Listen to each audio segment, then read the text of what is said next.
자, 이제 예국개봉운동 단체 활동 관련된 내용을 볼게요. 요번에 이제 살펴볼 단체는 보안회와 관련된 내용이에요. 자, 그 심화 규제 관련돼 갖고 한번 펴보시면요. 자, 보안회는 1904년에 만들어진 단체죠. 그래서 보안회는 원래 의미가 보고관민 있죠. 보고관민. 보건민의 보자와 안자를 따서 보안회라고 불렸어요. 그래서 이제 주로 경제적 구국운동의 일환으로 항모지 개강권 반대 운동을 해서 그 경제 구국운동에서 나름대로 성공한 케이스예요. 그런 내용을 이제 좀 보면, 자, 계기가 됐던 게 뭐냐면 너일 전쟁 중에 일제가 산림이나 항모지 개척권을 요구하죠.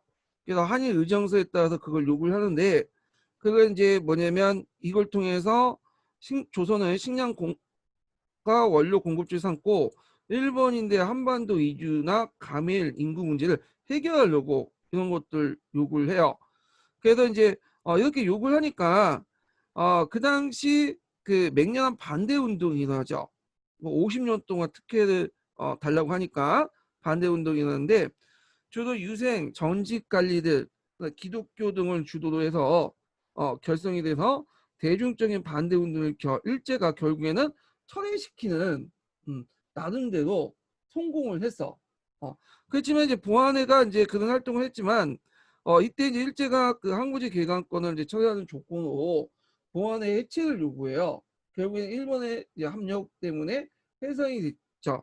그리고 보안회가 운동하면서 그 과정에서 이제 그 간료 자본을 중심에 갖고 만들어진 회사가 있어요. 이게 농광행사예요. 이 농광행사. 이 간료 자본을 중심 항무지 매입을 해서 이렇게 이제 했는데, 그러니까 이것도 결국에는 일본이 항무지 개척권 철회 조건으로 이 농광행사 설립을 취소시켜라 해서 결국에는 이거는 이제 활동도 못하고 국가 취소당하죠. 그래서 이때 이제 그 항구지 개강권 반대 운동을 거치는 동안 일제는 국내 친일 단체가 필요하다. 그러면서 그 당시 일진회를 결성을 하게 돼요. 일진회를. 그래서 일진회는 그 당시 송봉주의 조직한 유신회하고 이용구가 조직한 그 진보회라는 단체가 있어요. 예. 그걸 합쳐가지고 만든 것이 그 일진회야. 일진회. 예. 자, 그 내용들 파악을 해두시고요. 그 밑에 농광행사 나온 내용이 있으니까 한번 읽어보시고, 자, 보안회가 해체된 후에 이제 등장한 단체가 대한협동회라는 단체인데, 그렇게 뭐 알려진 단체는 아니죠. 이 단체는요.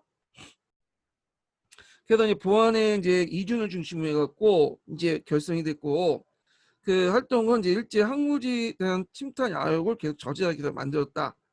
그렇지만 그 유신회 친일적 유신회와 투쟁하다가 일제 탄압으로 해산됐다. 이렇게 보시면 돼요. 그 다음에 공진회라는 단체도 있는데 뭐 공진회도 그렇게 뭐 알려진 단체는 아니에요.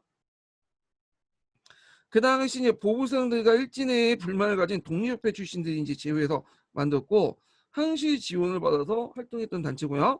그리고 이제 계몽 활동과 시정 개선 요구, 일진회 타도를 주요 목표로 했다. 그렇지만 일본군의 개입으로 해산이 됐고요. 그 다음에 이제 현정 연구에는 좀 많이 알려진 단체죠. 시험 문제도 수능에도 좀 나왔던 단체고요. 자, 현정 연구에는 주로 그 목적이 뭐냐면 국민들의 어떤 정치의식 고취,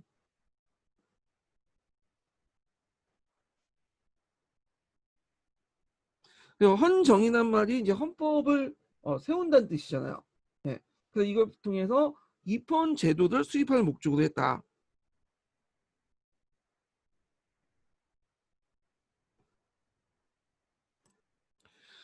그러니까 공진의 해산 이후에 이제 이중과 윤호중 같은 독립회 사람들과 보부상의 관계를 단절하고, 윤호 등은 독립회 사람들의 보부상의 관계를 단절하고 주로 이제 지식인 중심으로 결성이 됐죠.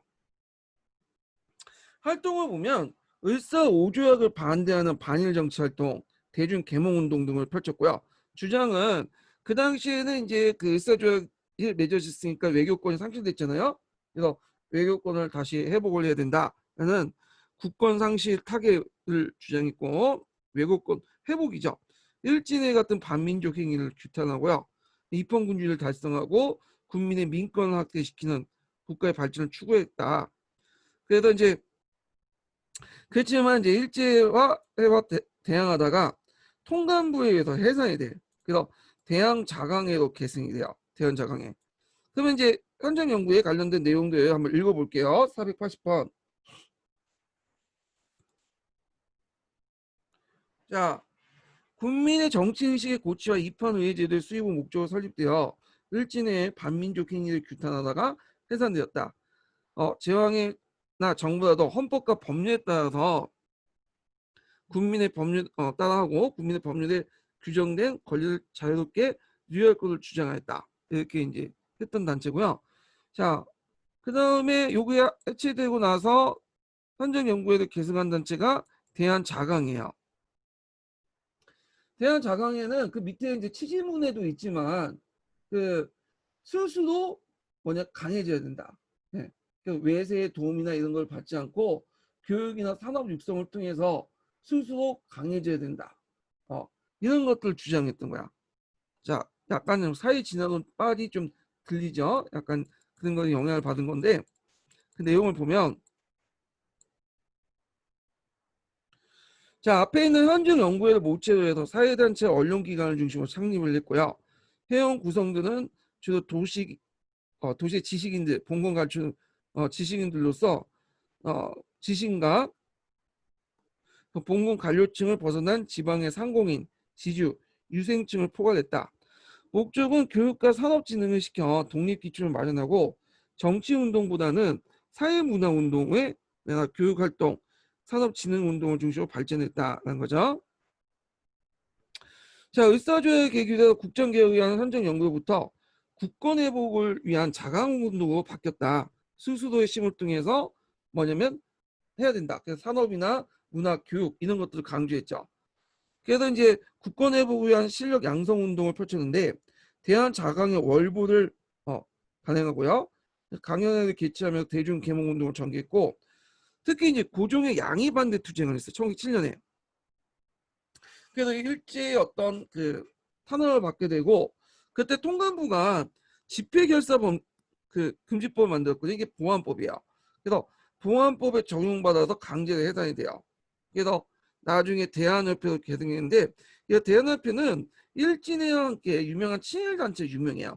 처음에는 그러지 않았는데 나중에 친일화되죠. 그러다 또 정신 차리고 또 그 반일로 바뀌게 되고 막 왔다 갔다 하는 단체야. 하여튼 그 다음에 의무교육 실시, 악질적인 봉건 폐석 금지, 그 다음에 색깔 있는 복장의 착용. 그 당시 주로 복장 같은 거 백색 입었잖아요. 흰색을. 그 당시 흰색을 입었던 이유도 있어요. 왜냐면 염료가 부족하기 때문에 그래서 입었어. 그 하얀색을 좋아해서 입은 게 아니에요. 그거는 뭐 단발 시행 이런 것들 했고요. 자, 이런 것들 외에도 활동도 외에 한계도 있었어.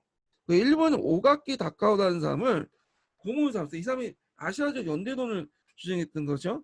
그래서 그의 영향을 활동했기 때문에 국법의 범위 안에서 활동을 제한했다. 이때 국법이라는 것은 일본 통감부가 만들었던 법이죠. 일본의 통치 체제를 반대하지 않은 범위에서 했다는 의미야. 그래서 상대적으로 배일성이 약화됐다. 이 참고 일본 오가키 다카오는 그 후에 현정 연구의 고문뿐만 아니라 뒤에 대한협회의 고문으로 또 지내게 해요. 네, 그래서 약간 이제 그 뒤에 대한협회 같은 경우에 실질 성격이 강한 것도 이런 것도 이제 포함되어 있어요. 예. 자, 그러면 여기 내용에서 이제 잠깐 484번을 좀 읽어볼게요.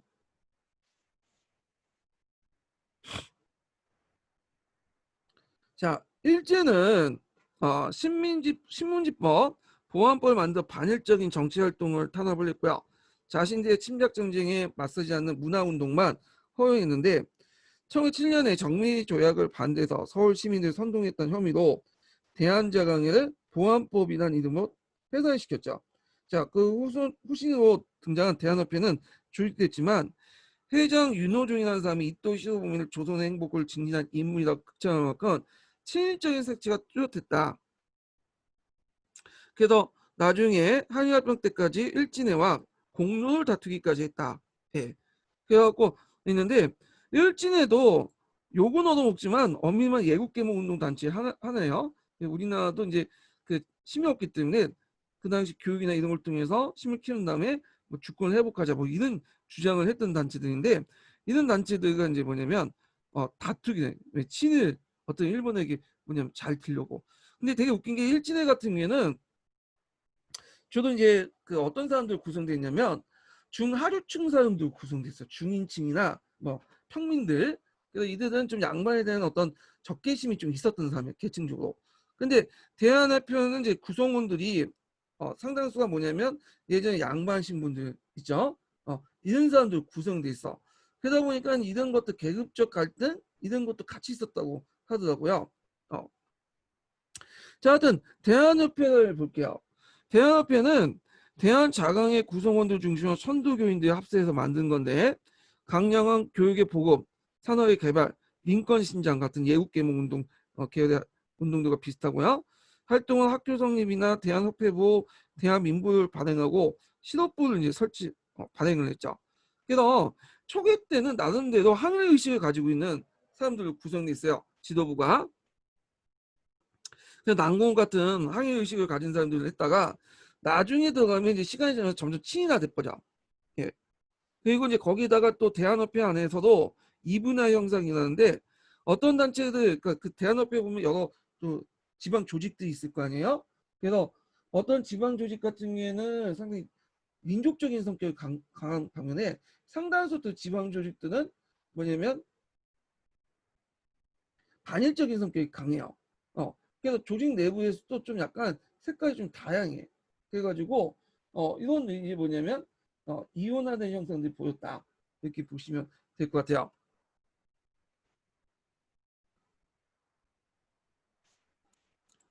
그 다음에 이제 나중에 시도부가 일진회와 연합을 해체했는데 이게 연합을 했다고 일진회와 또 대립도 하고 갈등이 별로 안 좋았어요. 얘네들끼리. 자, 하여튼 그래서 친일행위를 했고 의병운동을 소유로 규정했고 그 다음에 일본인 오가키 다카오 앞에 언급했던 사람들이죠. 이 사람을 또 고문으로 모셨는데 이 오가키 다카오가 그 고문 활동하면서 이걸 친일화시키는데 큰 공을 해요. 결국에는 나중에 이제 정신을 차려가지고 지도부가 다시 바뀌어요. 친일적 지도부에서 민족적인 지도부 바뀌어서 뭐냐면 다시 민족주의 기치를 내걸었지만 이미 이제 뭐냐면 항일 병탄 뒤져. 그래갖고 일진회와 해체돼요. 예, 별로 이게 뭐냐 평판이 안 좋았거든. 그러니까 총독부 입장을 볼 때도 일진회 그대로 놔두면 안 되겠죠. 이 대한협회나 그래갖고 해체시켜 버린 거야. 자, 그다음 신민회를 보자. 자, 신민회는 그 요때 이제 이 신민이라는 건 새로운 나라, 새로운 국민이라는 뜻이죠. 예, 이 의미가. 그래서 이 신민회는 이제 1907년에 결성됐던 건데 요 신민회는 보안법에 의해서 비밀결사 조직이 돼요. 그러니까 신민회 이름을 가지고 그 내거서 활동했던 게 아니라 저 그 당시에는 정치 사회 조직 같은 거 결사를 하지 못하도록 돼 있거든요. 그러다 보니까 교육이나 뭐 기업 이런 걸 내걸고 활동을 하게 돼요. 그래서 대성학교, 오성학교나 뭐 여러 기업들 있죠. 이런 걸 내걸고 활동하면서 실제로 이들을 이제 통제하는 배후 조직으로서 정치적인 신민회가 된 거야. 신민회는 비밀 조직으로 활동하고 있었다. 그 뒤에 이제 1920년에 만들었던 신간에는 이름은 비슷하죠. 그건 다른 조직이라는 거 아시죠? 근데 이거 신간에는 일제가 인정한 합법적인 조직이에요. 근데 신민회는 결사법, 그러니까 보안법에 의해서 규정된 정치단체이기 때문에 비밀결사 조직으로 활동했고 그렇지만 표면적으로는 여러 학교나 그다음에 회사를 내세워서 합법적인 활동을 했던 또 단체이기도 하다. 이렇게 기억을 해두시면 돼요.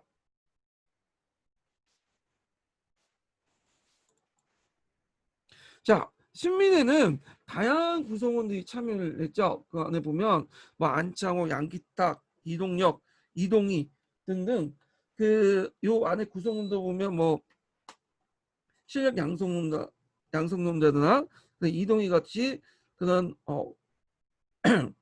무역 투쟁론자 이런 사람들은 다양한 각계각층 인사들로 망라한 비밀 결사 조직이었다는 거. 이거 이들 사람들 다 보면 후에 이제 다 독립운동을 했던 사람들이죠. 예. 그래서 이제 여러 조직들과 다양한 인사들로 구성됐고요.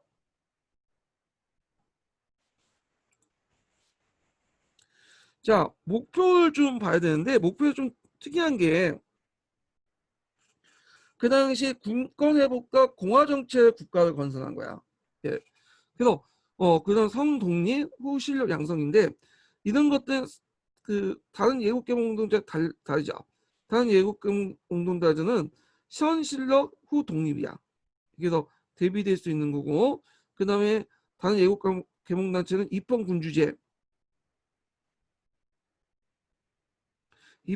지향했고 그 다음에 그 의병 활동, 무력 투쟁을 이제 인정하지 않았죠. 근데 이 사람들 의병 운동이나 무력 투쟁을 인정했다는 게 좀 특징이에요. 그래서 좀 약간 다른 그 독립 예국계몽 운동 단체다 이렇게 보시면 돼요. 자, 거기 이제 활동 내용을 보면 포면적으로 합법적으로 문화적으로 경제적 실력 양성 운동을 했지만 내면적 무장 투쟁인 독립군 기지 건설을 위한 독립전쟁론을 제기했어요. 독립전쟁은 뭐냐면 여기 있는데 비무장 실력 양성론의 한계점과 무장투쟁의 비현실성을 절충 보완하기 위해서 만든 거야. 그래서 당장 무력을 통해서 동원의 독립전쟁을 하자는 게 아니라 아직 힘이 없죠. 그러다 보니까 평상시에는 군대나 독립기지 같은 걸 통해서 양성을 통해서 독립전쟁을 준비하다가 일본과 러시아 혹은 미국과 일본 간의 강대국의 다툼이 있을 때 이때 이용해서 전쟁을 하자. 그래서 그 기회 폭착적 운동 성격이다. 독립전쟁을 제시했고 그래서 나중에 이 사람들 신민의 사람들이 독립운동 기지를 많이 건설해요. 만주나 연해주 지역에.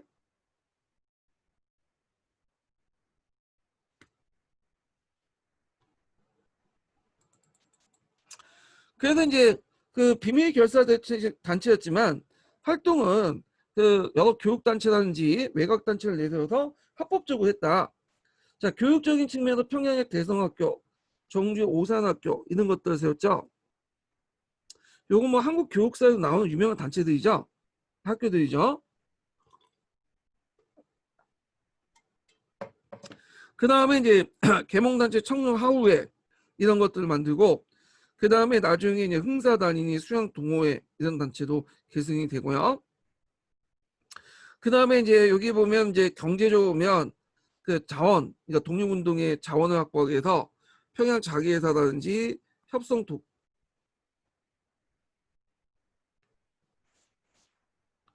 평양 자기회사라든지 협성동사, 상무동사, 태극회사 이런 단체들을 만들었어. 이런 회사들을.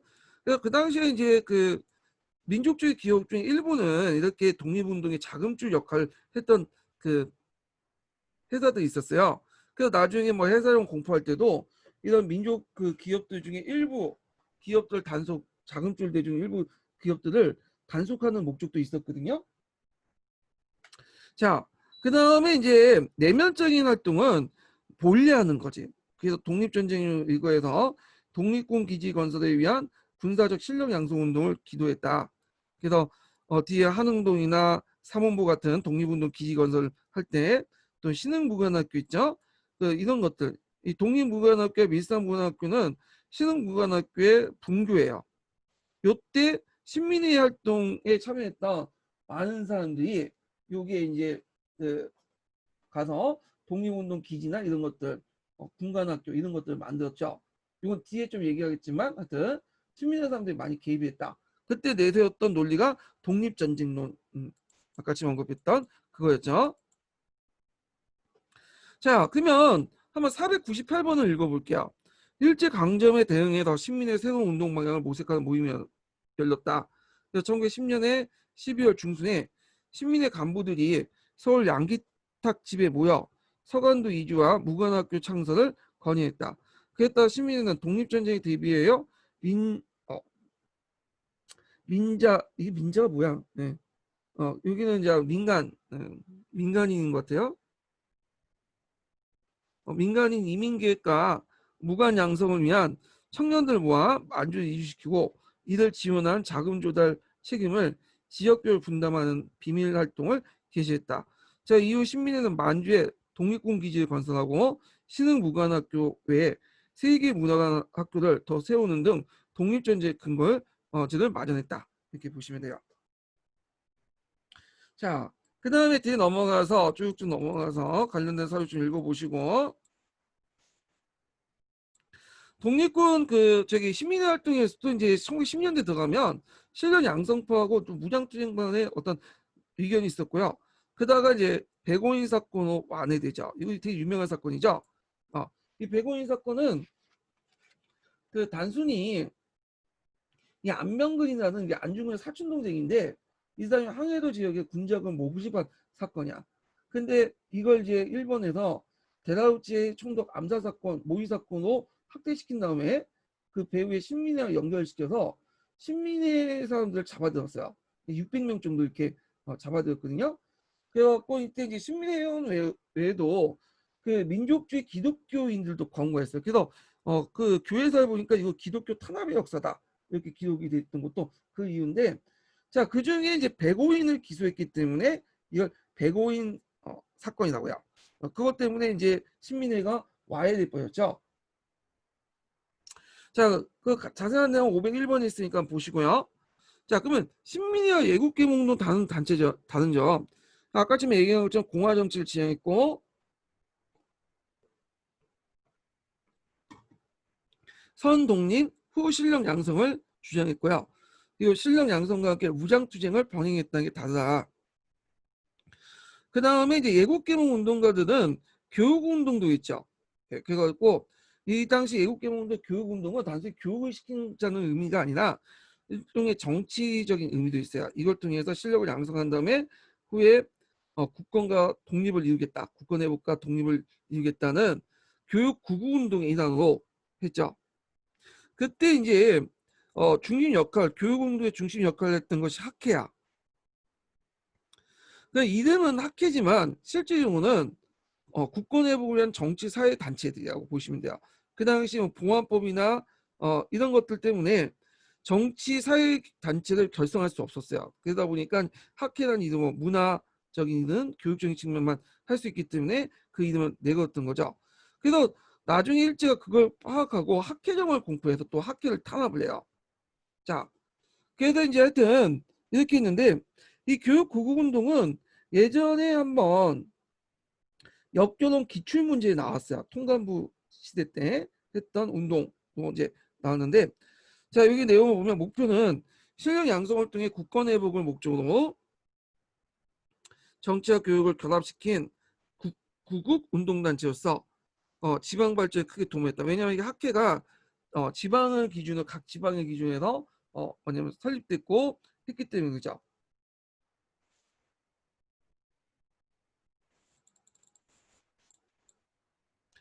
자, 일단 뭐 기간지를 발행해서 민족사상을 고취시키고 사립학교를 세우죠. 사립학교를 건립하여 신고육 보급 및 예국지사를 양성하고요.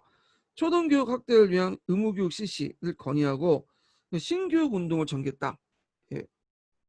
요거 예전에 역교동 기출과 관련돼서 나왔죠. 경제 구국운동. 야학 강습소를 만들고요. 근대학문 및 예국 사상을 고취시켰다. 자, 학교마다 이제 기간제를 만드는데 여러 기간제를 지역별로 만들었어요. 예. 그래서 지역별로 이렇게 이제 여러 학회들이 만들어졌고요. 여기 보면 서울학회는 이제 평안도 항해도 지역, 그 다음에 뭐 기호흥학회는 경기 충청 지역, 강동학회는 강원도 지역, 호남학회는 전라도 지역, 지역별로 구성되어 있죠. 그래서 이제 그 일제가 그걸 눈치채고 학회정을 공포하죠. 그래서 학회 정치 참여를 금지시켰다.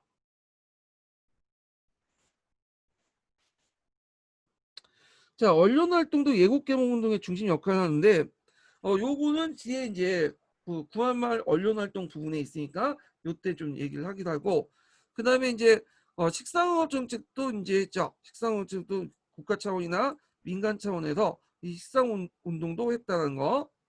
자, 예국계몽운동의 의의의 한계를 보자. 요때 의의라는 것은 다른 예국계몽운동단체의 의의가 아니라 신민의에 한정해서 보는 거야. 이게 교과서나 이제 통론에 있는 내용이죠. 자, 일단 첫 번째 민족 독립운동의 이념을 제시했다. 네, 국권회복과 근대적 국민국가 건설 목표로 근대적 발전 방향과 합치되는 민족운동의 이념을 제시했고요. 그 다음에 민족운동의 어떤 전략을 제시했죠. 신민회는 문화 경제적인 실력 양성과 더불어 국외 독립국 기지 건설을 위한 군사 양성을 당면 목표 삼았다는 거.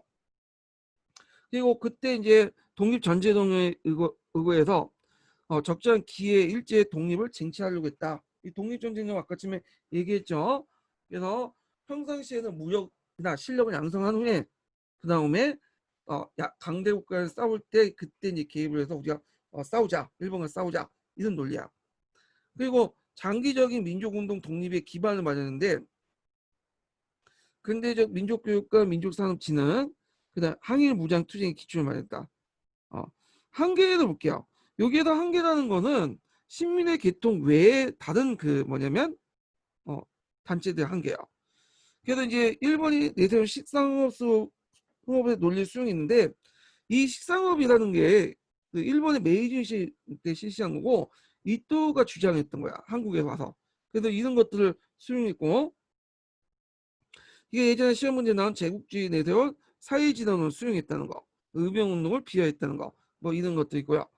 그 다음에 일제의 어떤 그 정치 군사적 예속된 상황에서 그걸 인정하고 했기 때문에 신문지법이나 보안법, 학회정, 출판법 같은 이건 이제 통감부의 4대 악법이라는데 그게 행동에 제한을 받게 돼요. 그러다 보니까 이제 성과면에서 한계성이 노출될 수밖에 없고 개혁의 주체도 지배층이 한정했죠. 엘리트 계층으로 한정된 거야. 농민층의 연계가 불가능했고 이제 어디서건 민중간, 우민간을 통해서 민중이나 그 민중운동을 일신시켰다. 그래서 항일운동, 그러니까 의병운동을 비하시켰죠. 예. 그래서 이런 것들인데 되게 의병들은 민중들이 나중에 많이 하잖아요. 그러니까 이걸 대해서 막 너네들은 무식하다, 야만스럽다, 문명국가에서 그러면 되겠냐, 이런 식의 논리를 피게 된 거야. 지금도 뭐 지배층들 보면 그 민중들을 뭐냐면 소대지총도 알고 있죠. 예. 그때 당시부터 예전부터 그런 건데 아직 버지지 못하고 있어. 예. 자, 513번 잠깐 읽어볼게요.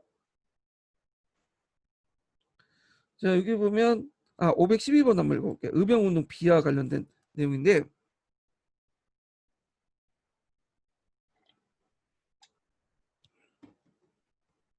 자, 애국개몽운동은 당연히 의병 투쟁을 완고하고 세상 물정을 모르는 사람이라고 무모한 짓을 비난하고 의병들에게 국가의 정치는 자신에게 맡기고 들어가서 농사나 심을 쏟을 것이다. 이게 당부했다.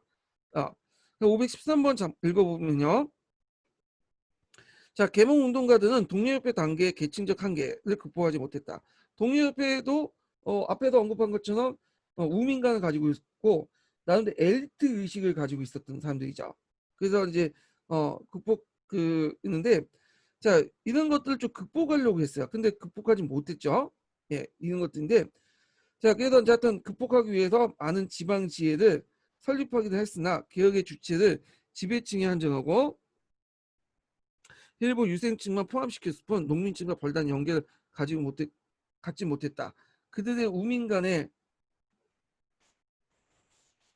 입각하여 민중이나 민중운동을 인식하지 못했기 때문에 한일 의병전쟁을 비문명적인 폭력으로 간주하고 철저히 무시했으며 농민층의 심도 개혁의 동력을 묶어내지 못했다. 뭐 이런 것들이야. 그래서 이제 대부분 예국계몽운동 계열들의 신문들은 의병운동을 되게 비판해요. 예. 다만 그 대한매일신보 있죠. 대한매일신보들은 그 의병운동에 대해서 상당히 호의적으로 보죠. 이게 좀 달라. 이건 뒤에 좀 얘기하겠지만 자, 그래서 이제 이렇게 해서 예국계몽운동 이렇게 이제 끝났고 뒤에 넘어가서요.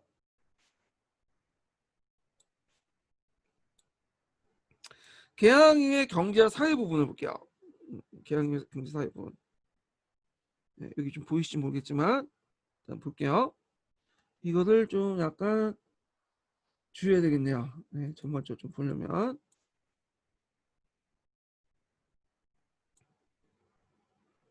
이렇게 딱 이렇게 들어가게 만들어야 돼. 예, 보이시죠? 예. 자, 그래서 제가 개항 이후에 이제 그런 경제 상황을 좀 알기 쉽게 도표 이제 몇 개 만들어 왔어요. 이렇게. 자, 일단은 큰 계기점이 됐던 몇 개 사건들 이제 한번 보고 그 다음에 좀 약간 설명할게요. 자, 여기서 강화도 조약이 있죠. 강화도 조약. 강화도 조약이 몇 년에 일어났죠? 1876년에 일어났죠. 아이고 이건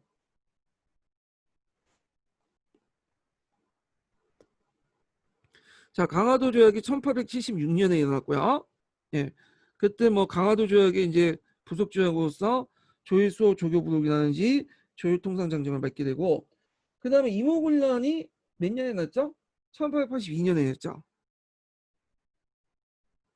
그래서 조총산미 수용 무역장정이나 조일통상장정 이렇게 이제 있고요. 여기 좀 안 보이네. 그다음 청일전쟁이 몇 년에 났냐? 1894년에 났어요. 자, 그 다음에 아간파천이 1896년에 났죠. 그냥 너일 전쟁이 1904년 이렇게 있는데 그게 이제 시기를 그 다섯 기로 나눠볼 수 있어요. 1기, 2기, 3기 이렇게. 그래서 이제 강화도 조약에서 이모군란까지 1기도 봐요. 1기.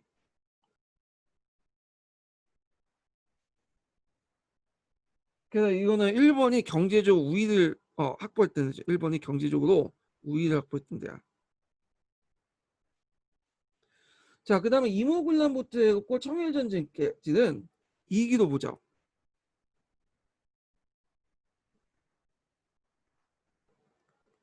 그래서 일본하고 청나라가 경제적으로 상당히 대립했던 시기고 요때는 정치적으로 누가 장악하고 있었죠? 네, 청나라가. 그래서 청나라가 조총산민수령 무역장정이라든지 그다음에 자신이 이제 뭐냐면 정치적 우위를 가지고 뭐냐면 시장에 침투해서 거의 일본을 떼어잡으려고 하는 기세였죠. 요때 이기고요. 그다음에 청일전쟁부터 아간파천기까지는 다시 이게 이제 상기로 볼 수 있는데 자, 요때는 정치 경제 다 누가 장악했죠? 정치 경제는 다 일본이 장악했어. 자, 그런데 이제 이게 또 깨진 게 일본의 독점이 깨진 게 뭐냐면 아가파천 이후죠. 그래서 아가파천부터 해갖고 너울 전쟁기. 자, 여기를 이제 일종의 사기도 보죠. 사기도. 그래서 이제 요걸 이제 이때는 일본과 러시아 간에 세력 균형기가 있었던 거야. 러시아 세력 균형기. 그래서 이제 있고 경제적으로는 일본이 장악했지만 그 다음에 러시아는 그 당시 정치를 장악했죠. 그래서 세력 균형기였다. 이 너일 전쟁 이후부터 해가지고 이제 총 10년대까지 여기를 이제 5기도 봐야죠. 5기. 음, 그래서 이제 다시 일본이 정치 경제를 독점하게 돼요.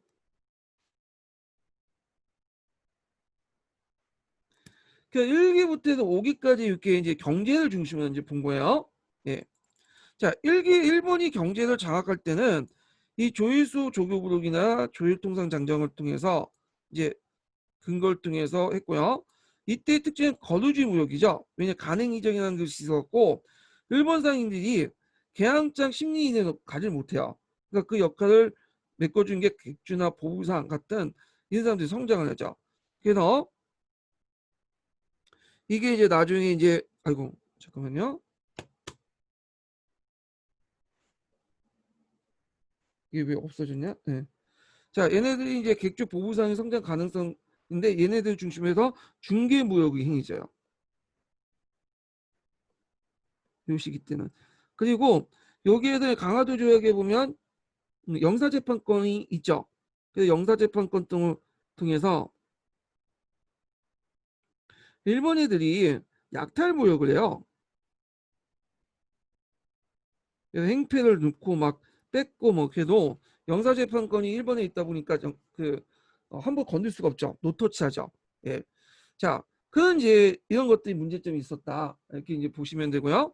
요게 이제 조일통상장정에서 이제 양국의 무제한 유출 때문에 나중에 방공률 실시했다는데 요거는 아니에요. 요거는 좀 지워주시고 방공률 실시는 요 2기와 관련된 거예요. 2기.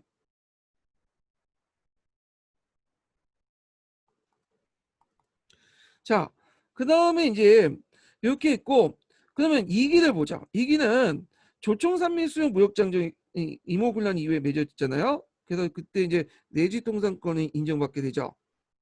그러면서 점점 뭐냐면 청나라의 경제 진출이 많아지고, 자, 일본도 이제 타격을 받아요. 경제적으로. 정치적으로는 당연히 청나라가 이제 잡고 있었고, 그래갖고 일본이 개정된 조율통상 장정을 맺게 되죠.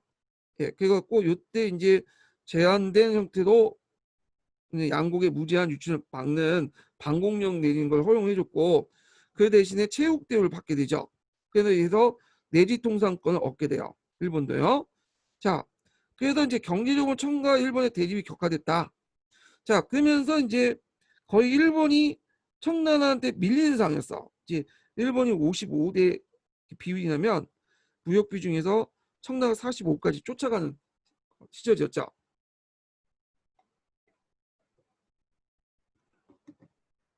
그래서 그걸 타개하기 위해서 이제 시작한 전쟁이 청일 전쟁이에요. 물론 청일 전쟁 여러 가지 원인이 있지만 경제적인 측면에서 보는 거예요. 결국에 청일 전쟁 이후에 일본이 이제 이기면서 청나라는 쫓겨나고 일본 상인들이 뭐냐면 독점하죠. 요런 것들 정치 경제 독점이 아간 팔전까지 계속 가요.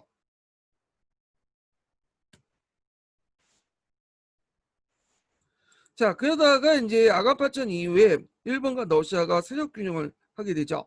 그러면서 이제 아간파천 시기 때 열강의 또 이권 침탈이 많았는데 이때 중요한 구정이 체육대우죠. 그리고 이제 나중에 이제 이런 세력 균형이 깨진 다음에 너일 전쟁에서 일본이 승리하죠. 그래서 뭐 한일 의정서 같은 것들을 바탕으로 해서 그런 철도 부지, 군용지 목목으로 약탈하고 부동산 등기 제도가 실시되고 그에 반발해 갖고 이제 항구지 개간권 반대 운동을 해서 보안회 같은 것들 활동을 했던 시기죠. 그리고 요때는 이제 뭐냐면 일본이 이 5기 때인데 요때는 일본이 이제 나중에 식민 지배를 구축하기 위한 경제 체제를 마련한 시기야. 그래서 요때 이제 화폐 정리 사업도 같이 나죠.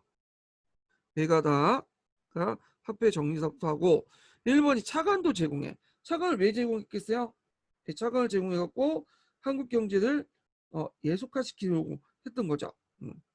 자, 그래서 이제 이렇게 해서 1기부터 5기까지 활동들을 좀 받고, 자, 그에 따라서 이제 우리나라가 이제 가만히 있지 않겠죠. 경제적 구국운동도 같이 일어나요.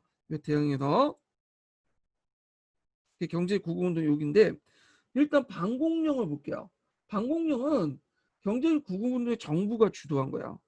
요걸 이제 근거가 됐던 것이 개정된 조율통상 조약이죠. 예. 그래서 이제 요게 아니란 게 요게 이제 시기조가 받지 않아서 그런 건데, 자, 하여튼 방공령이 있고 방공령은 정부가 주도를 했다. 그에 이제 상권 수호운동 한국중앙총상회가 조직하죠. 이거는 내지 통상권 문제 때문에 이제 진행이 됐던 거고, 그래서 초창기 때 중개무역에서 이득을 못 본 이제 시전상인들이 손해를 보게 되잖아요. 그래서 이들 중심으로 해서 상권 수호 운동을 했고, 이때 이제 독립협회가 뭐 지지를 해줬고, 그랬어요. 그 다음에 독립협회 자체에서도 이권 수호 운동을 했죠.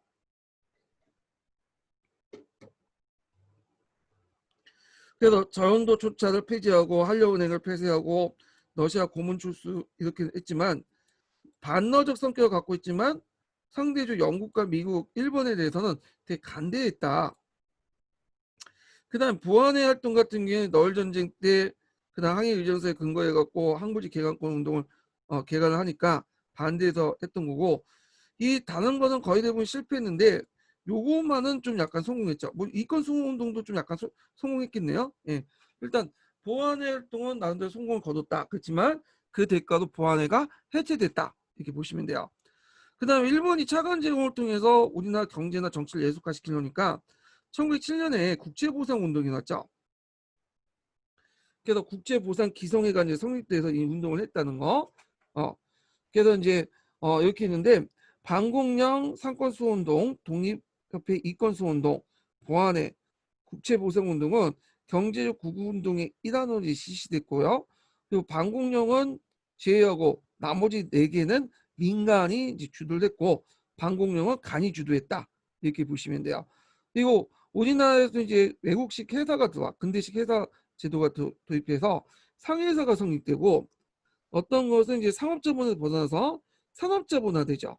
금융자본이 형성되고 예전에 제가 이제 상업자본, 산업자본, 금융자본에 대해서 얘기할 거야. 이 상회사가 이제 대표는 상업자본인데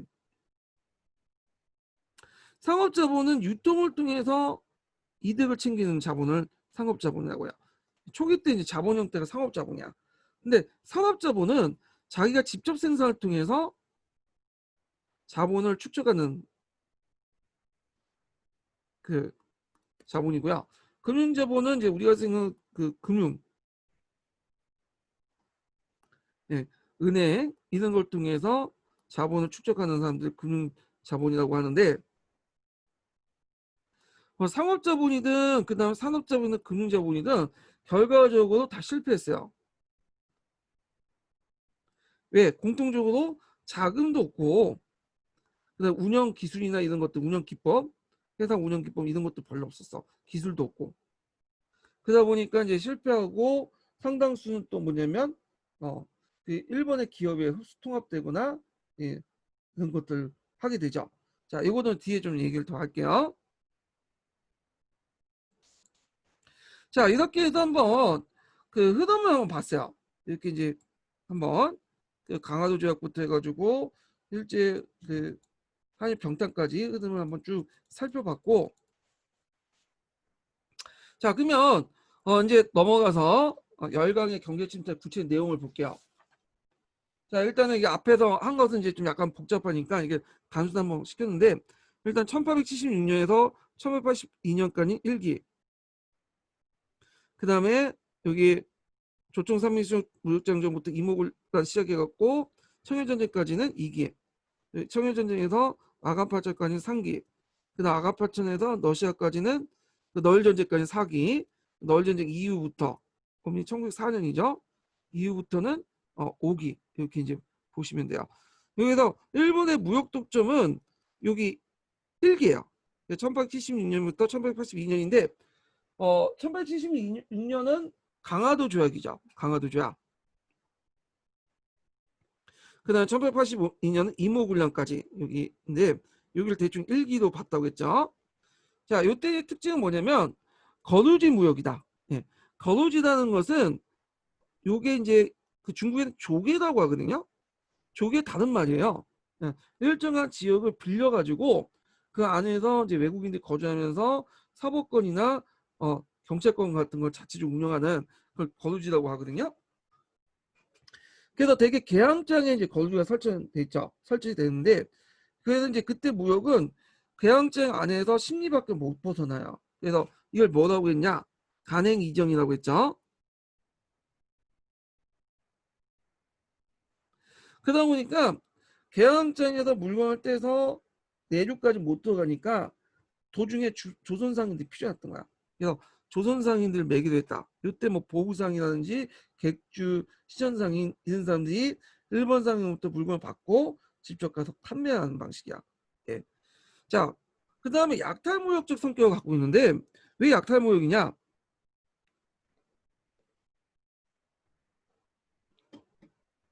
자, 아직 초기 때문에 양국 간의 물가 표준이 정해져 있지 않아요. 뭐 환율 같은 것들이. 그래서 일본 애들이 그 물가 표준이 정해져 있지 않다 보니까 그걸 악용해가지고 일본에서 싼 것을 한국에 갖다 팔고 그 팔 때 원래 비쌌던 거다. 뭐 이런 식으로 구랄치면서 갖다 파는 거죠. 그 다음에 일본 상인의 행패를 불러도 일본이 영사재판권을 가지고 있기 때문에 통제를 못했고 그 다음에 뭐 개항장에서 화폐 사용권 있었고 그다음 무관세 이런 것들이 다 약탈무역의 특징들이에요. 예. 그래서 이런 것도 좀 기억을 해두시고요. 그 다음에 1기 때 특징이 뭐라고 했죠? 거루지 무역이라고 했죠? 예. 그러다 보니 중기 무역과 연결되죠. 그래서 그때는 일본이 아직 산업화 초기이기 때문에 영국산 면직물을 갖다 팔았어요. 주로 영국산 면직물을. 그래서 영국산 면직물을 갖다 팔면서 조선의 곡물과 귀금속 등의 원자재를 반출해 갔어요. 특히 이 곡물, 요게 이제 있죠.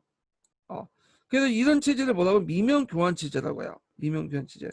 미명 교환 체제 뭐냐면 그 조선의 쌀과 영국의 면직물, 나중에 일본 쌀로 바뀌지만 하여튼 이런 체제가 그 뒤로 쭉 가요. 특히 이제 일본 같은 경우에는 우리나라를 구한말부터 해서 일제 통치기까지 제일 중요한 것들이 뭐냐, 쌀을 유출해 나가는 거야. 예. 자, 그래서 이제 이렇게 있고, 요때 중개무역은 두 가지 의미가 있는데, 여기는 영국산 면직물 갖다 파는 것도 있는데, 그런 것만 설명했는데, 첫 번째 영국산 면직물 갖다 파는 여기 있고, 그 다음에 거류지 무역 있죠. 거류지 무역에서 그 조선 상인들이 중개 무역을 했다. 이렇게 좀 기억을 해두시면 돼요. 자, 그리고 이제 여기에 좀 눈여겨볼 게 금생 사안인데, 그때 금이 우리나라 되게 많았거든요. 그래서 금을 잘 이용했으면 우리 어떤 개혁 자금을 마련할 수 있었는데, 안타깝게도 이 금들이, 금 강산 채굴권들이 되게 일본이나 미국에 있었어요. 그러니까 금이 우리나라 자체 생산했지만 근본인을 못하고 일본 많이 유출해 갔죠. 미국이나. 그래서 이런 것 때문에 우리는 못했다. 근본이 그 태안제도를. 다만 일본 정부는 그 덕분 때문에 근본이 제도를 시행할 수 있었다. 그러니까 우리나라의 어떤 금을 빼서 일본이 자체적으로 근본이 실시할 수 있었던 배경이 되죠. 이거 좀 기억을 해두시고요. 그 다음에 자, 그래서 이제 1기와 관련된 설명을 끝났고요. 그 다음에 2기도 넘어가죠. 2기. 자, 2기 때는 이제 여기가 이제 이번이 2기인데 여기 이제 연도를 좀 보죠. 1882년에서 1894년까지죠. 여기는 1882년은 이모군란 때요. 조총 산미수용무역장정 관련 거고 1894년은 청일전쟁이죠. 청일전쟁. 청일전쟁. 자, 이모군란 이후에 청나라와 조선이 조총산미 수용 무역장정을 체결하죠. 그러면서 이제 내지 통상권을 얻게 되죠.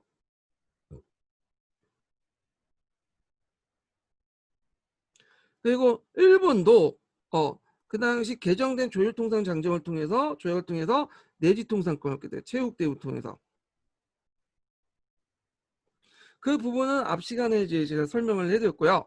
자, 그러면서 이제 한성 안에서도 똑같이 이제 청나라 상인들 거주와 일본 상인들 거주지가 이제 형성이 됐죠. 여기가 이제 오늘날 이제 충무 일대고 여기가 여기가 을지도네요. 을지도 일대고 여기가 이제 충무도 일대요. 충무도 명동 그 부분이죠. 예. 충무도 뒤에 이제 강복 후에 일본 상인들이 여기를 뭐냐면 그 발을 붙이지 못하게도 이렇게 충무도가 붙여서 예전에 이게 혼마치인가 그랬어요. 이 지역이. 자, 하여튼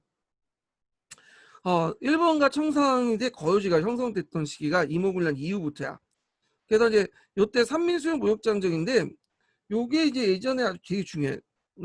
그 잠깐 이제 예전에 설명했지만 지금 여기를 잠깐 설명하면 청나라 상인들이 조선에 들어서 거주, 여행, 영업 같은 걸 아무런 제약 없이 활동할 수 있도록 돼 있어요. 그래갖고 이제 한성과 양화진의 점포를 개설할 수 있는 권리와 여행권을 소지할 경우에는 계양장 밖에서 통상할 수 있는 권리가 있어. 여기서 내리 통상권을 인정하지 않지만 뭘 단서졌어요? 여행 소지권을 가지고 있거든요. 여행권. 근데 이거는 그 당시 청나라가 그 정치를 장악하고 있었기 때문에 우리나라 정치를 장악하기 때문에 웬만하면 다 여행권을 그냥 내줬어요. 그냥. 그러니까 실제로 내지 통상권을 인정했다고 보시면 돼요. 나중에 일본도 이 체국 대우를 통해서 똑같은 내지 통상권을 얻게 되죠. 이 산민수용 무역장정의 권한을 통해서. 자, 그리고 이제 산민수용 무역장정은 저번 시간에 있지만 그 조선의 독점적 권력을 누리기 위해서 장정의 내용에 타국과 균점할 수 없다고 선언했죠. 그래서 체국대를 인정하지 않겠다. 이걸 적용을 그렇지만 이거는 그때 그냥 내용이고 실제로는 적용이 됐죠. 예. 자, 그러면 산미수용 무역장정 결과를 볼게요. 자, 이런 산미수용 무역장정은 불평등 조약 체계를 더 가속화시켰죠. 그래서 이제 앞에서 조율통상장정을 개정해서 내지통상권을 얻게 되고 체국대를 통해서, 그리고 개항장 밖까지 이제 내유까지 진출하면서 외국 상인들이 이렇게 하죠. 그러면서 체국 규정에서 일본 상인도 적용됐다. 청일 상인들이 약탈이 심화되고 특히 이기 때는 청나라 무역 기준이 되게 높아졌다고 했죠. 그래서 일본 위협을 하게 돼.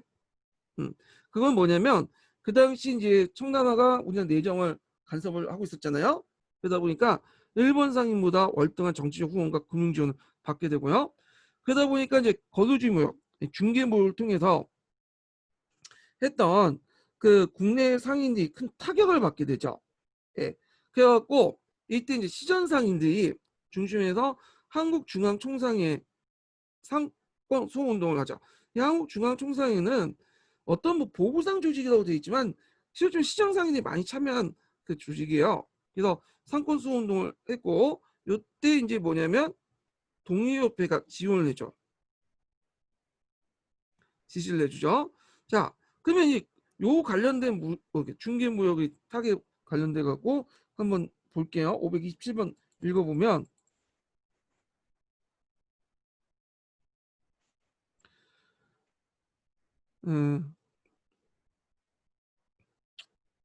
자, 여기 보면 아니, 526번 읽는 게 낫겠네요. 예. 자, 청나라 상인들은 조선 정부에 대한 청의 정치적 영향을 배경으로 막대한 자금과 조직력을 동원해서 조선의 상권을 침탈한 반면에 일본 상인들 그 수가 청상인들에 비해서 많았지만 곡물 매입상을 제외하고는 대부분 자본이 취약했다. 그래서 청나라 상인들의 상권 침투는 일본 상인들에 비해 더욱 활기가 뛰었고 대청 무역의 규모도 점차 증가하여 1890년대 초에는 청으로부터 수익액이 일본의 수익과 비슷하게 됐다. 그러니까 44대 55의 결과를 갖게 돼요. 무슨 조약을 통해서? 조청 산미 수용 무역장정을 통해서. 이게 예전에 한번 기출에 나왔기 때문에 꼭 기억을 해두시고요. 자, 527번은 이제 우리나라 상인들 중개무역 타격 관련된 내용이에요. 청상인들이 서울에 상업활동 번임에 따라서 시전상인과 공인들이 큰 타격을 받았다. 조선은 청에 홍삼, 인삼, 해산물을 주로 수출했고 청으로부터 영국산 면제품과 중국산 비단과 약재를 사들였다. 이렇게 이제 보시면 돼요.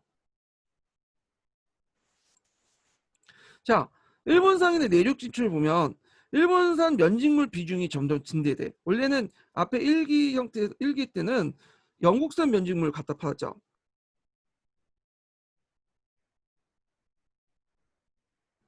근데 영국산 면직물이 팔면 마진이 안 남아. 왜 마진이 안 남냐면 이건 이제 예전에도 한번 제가 얘기를 했을 것 같은데 청나라 상인들은 또 그 영국산 면직물 팔거든요. 근데 청은 이걸 홍콩에서 떼어서 갖다 팔아요. 조선에. 근데 일본 상인들은 이걸 홍콩 그다음 일본 국내에 들어와서 한번 건너서 조선 갖다 팔아.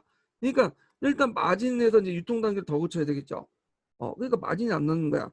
그 다음에 또 이제 일본산 면직물이 증가하게 된 거는 영국산 면직물에 마진이 안 맞는 것도 있고 두 번째로는 일본이 자체적으로 공업화돼요. 초기 때 면직물이 많이 생산되거든요. 그래서 일본산 면직물을 갖다 팔기 시작해. 근데 문제는 영국산 면직물은 가격이 높고 그다음에 질은 좋아. 근데 맞지 않는 게 있어. 일단 가성비가 없어요. 너무 비싸. 그리고 근데 일본산 면직물은 싸고요. 우리나라하고 좀 맞아. 체구가 맞죠. 일단. 그다음에 빨래를 할 경우에 영국산 면직물 같은 경우에는 줄어들어. 근데 이제 일본 같은 경우 빨래 많이 하잖아요. 그러다 보니까 질겨. 부드럽지는 않지만 되게 질겨요. 빨래를 하더라도 쪼그라들지 않아요. 자, 이런 것들이 일본산 면직물이 가격 경쟁력을 갖게 하게 되고 나중에 우리나라 자체 토포 산업에 큰 영향을 줘요. 농가 경제를 몰락시키는 원인이 되는데 영국산 면직물 단계까지는 그렇게 뭐냐면 큰 타격을 주지 않았어.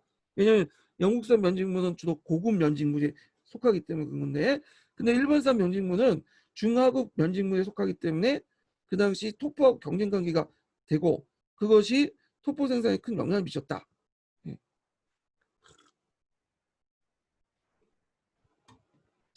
자, 그 다음에 일본의 자본주의와도 식량 부족이 걷게 되니까 그 당시 일본은 저고가 저임금 정책을 했죠. 그러다 보니까 이제 그 쌀 농사를 별로 안 짓고 젊은 사람들이 다 도시로 와서 도시 노동자가 되고 이촌항공 형성이 일어났잖아요. 그래서 부족한 쌀을 조선에서 끄집어내려고 했어요. 그래서 조선의 곡물 대량으로 반출돼서 곡물 가격이 폭등했다. 예. 이건 뭐 그전에 일기부터 있었던 거고요.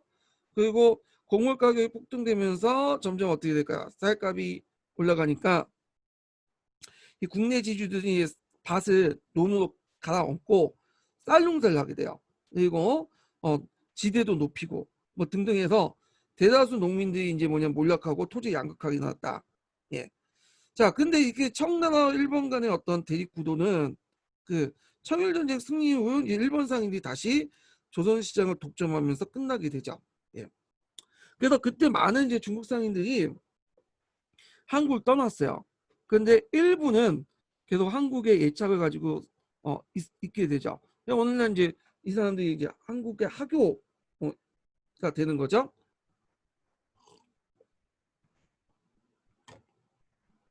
자, 그 다음에 이제 이 시기 때 이기 때 방공령을 실시했는데 이 방공령은 좀 나중에 좀 얘기할게요. 경제 구국운동 관련돼서.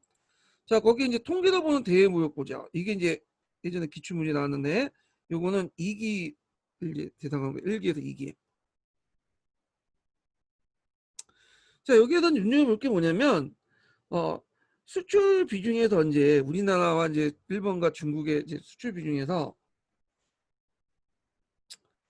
여기 보면 쌀이 비중이 상당히 높죠. 시간이 지나면서 쌀 비중이 높고 면제품 비중이 이제 수입 구조에 놓는데 요걸 미면 교환 체제라고 해요.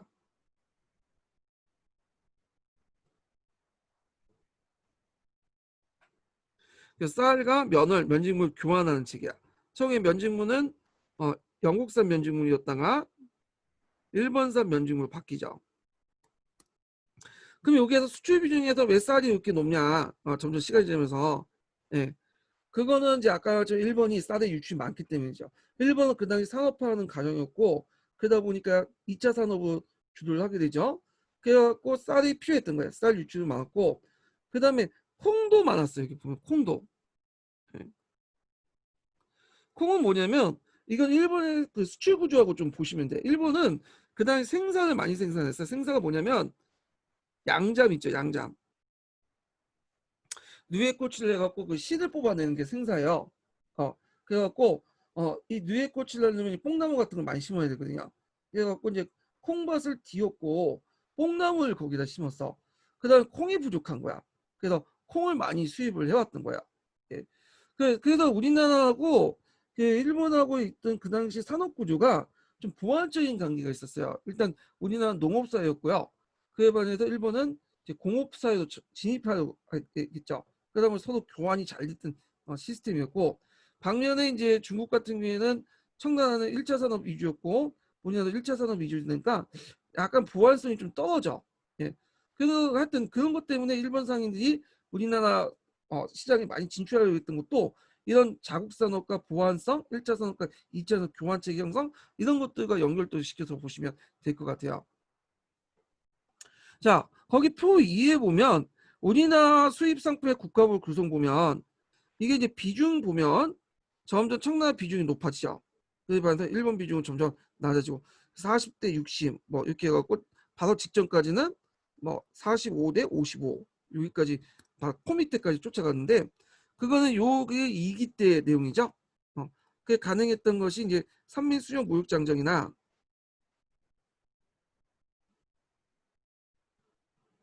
임모군란 때문에 청나라의 내정 간섭이 많기 때문에 내정 간섭 이런 것들이 상업활동에 영향을 미치게 되죠. 요게 이제 깨지게 된 건 9년간 깨지게 된 것은 언제 때냐? 청일전쟁 때 깨지게 돼요. 그러면서 아가파천까지 다시 일본의 독점 체제가 형성이 되죠.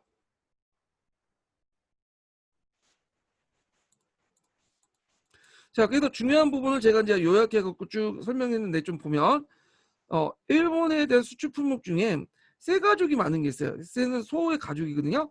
군수 물장으로 처음 했다가 나중에 쌀로 이제 전환됐고요. 그다음에 견직공업이 발달되기 때문에 콩밭을 뽕밭으로 전환하는 과정에서 한국에 콩을 수입을 했고, 그다음에 이제 그 밑에 보면 1190년대 대일 무역의 증가는 조선의 풍년과 일본의 홍련, 조선의 쌀에 대한 수요가 폭발한 것을 기인한다. 그래서 1990년대 대일 미국 수출로 큰 이익을 남긴 일본 상인들은 조선은 식량 공급 시장으로 새롭게 인식했다. 뭐 예전부터 그렇게 인식을 했어요. 근데 그게 이제 요 시기 때는 더 인식됐다. 이렇게 보시면 되고요. 그 다음에 수출 품목 중에 금이 상당량이 있죠.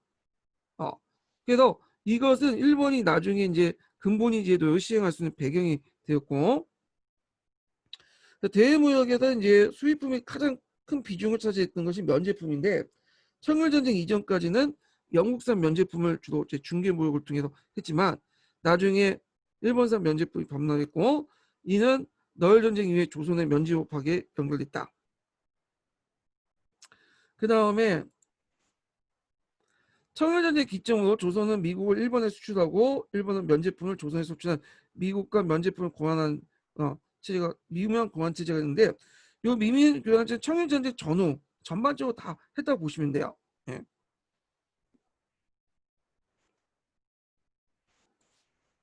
자, 거기 밑에 보면 이제 산업구조상 2차 산업 중심 일본과 1차 산업 조선과는 서로 봉합적 구조를 가졌기 때문에 조선 시장에서 일본 상인들의 진출은 적극적이었지만 청과 조선은 같은 산업 구조를 가졌기 때문에 상대 청의 조선 진출은 소극적이었다. 이것도 기억을 해두시고, 그다음에 삼민수용 무역 장정을 계기로 청나의 무역 비중이 급속하게 증가되었다. 청일 전쟁의 경제 배경이 되었다. 이것도 이제 같이 기억을 해두시면 돼요. 자, 여기 잠깐 서포트지 인증번호를 알려드릴게요. 예. 12번. 적으셨죠? 아, 세 번은 드려야 되는데 깜빡깜빡해. 예, 이번에 다 세 번 알려줬어요. 예.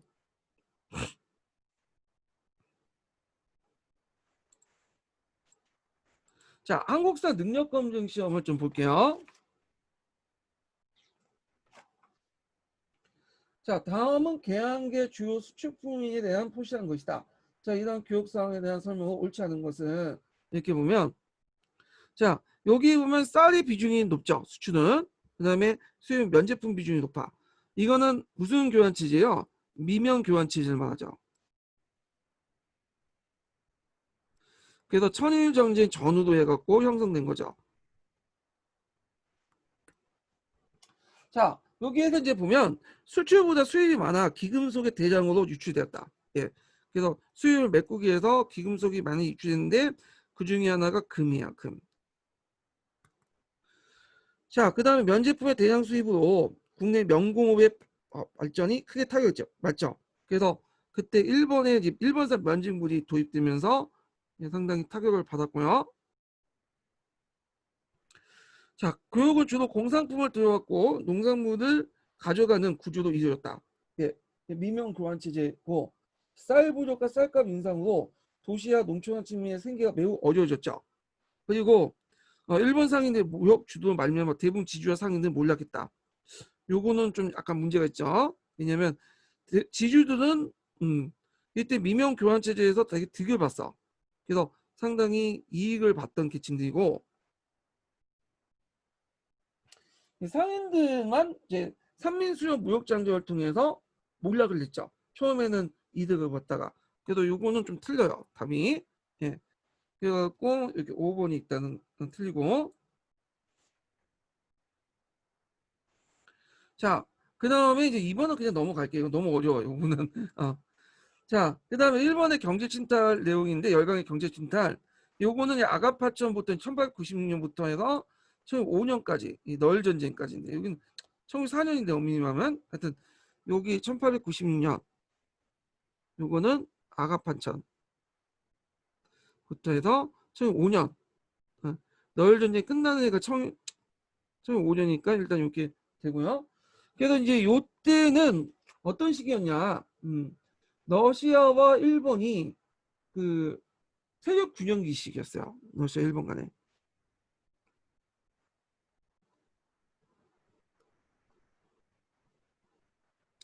그리고 요때 뭐 최국 대우 등이나 그다음 이재이 이거는 이제 그때 정권 강우 정권의 외교 정책이죠. 등등 해갖고 서양 열강대 이권 탈취가 되게 많았다. 자, 여기가 이제 대충 이제 그 사기에 속하겠네요. 사기. 자, 그런데 이 부분은 지금 시간 관계상 다음 시간 내일 할게요. 예. 오늘 수고하셨고, 그래서 다음 시간에 뵙겠습니다. 좀 이따가 제가 이제 또 서양사 강좌 부분을 또 할게요.